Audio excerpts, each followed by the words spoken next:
Cette semaine, je suis là pour vous faire du bien. Non, je vous arrête tout de suite. Le Takeaway Show n'est pas le nouveau téléphone rose. En fait, j'avais tout d'abord prévu de vous proposer un tuto. Comment réaliser un masque. Pas un masque à l'argile, hein. Ça, c'était pour prendre soin de vous quand tout allait bien. Non, aujourd'hui, on a changé de dimension. Le masque te permet plus seulement de sauver ton visage, mais de sauver ta vie.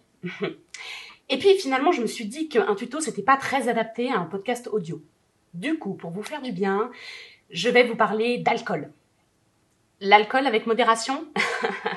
Alors bon, c'est vrai que l'alcool, c'est 40 000 morts par an en France.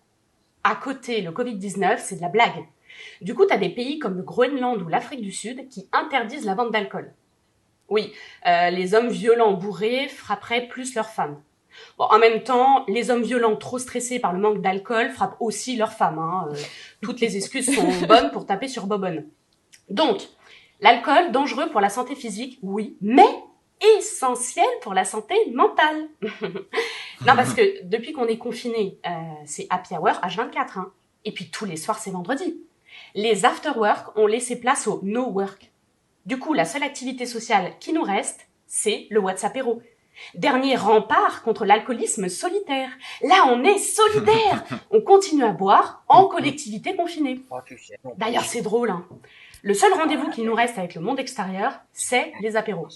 Et paradoxalement, c'est aussi la seule excuse qui nous reste pour éviter des gens. Quand ta pote dépressive te menace de sortir lécher les barres du métro si tu décroches pas, tu ne peux plus lui dire je peux pas, j'ai piscine. En revanche, tu peux lui dire je peux pas, j'ai coronapéro. Moi d'ailleurs, je crois bien que j'ai chopé le virus du coronalcoolisme. Je n'ai jamais été aussi désinhibée de toute ma vie. Ou imbibée, au choix. Je vous raconte pas ma dernière fièvre, samedi soir. La beuverie de rêve.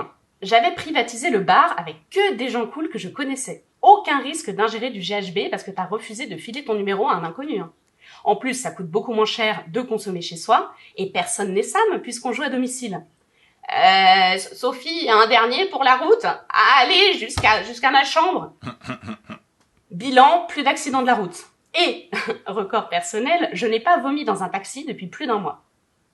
Bon, soyons honnêtes, en plus, quand t'as bouffé tout ton chocolat de Pâques en 24 heures, l'alcool reste un excellent remède contre le stress.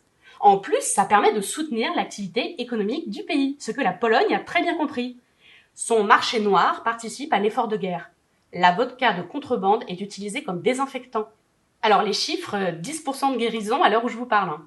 D'ailleurs, quand on sortira, moi j'ai bien l'intention de ne pas perdre mes bonnes habitudes acquises pendant ce confinement. Faudra remettre à flot la viticulture et les bars.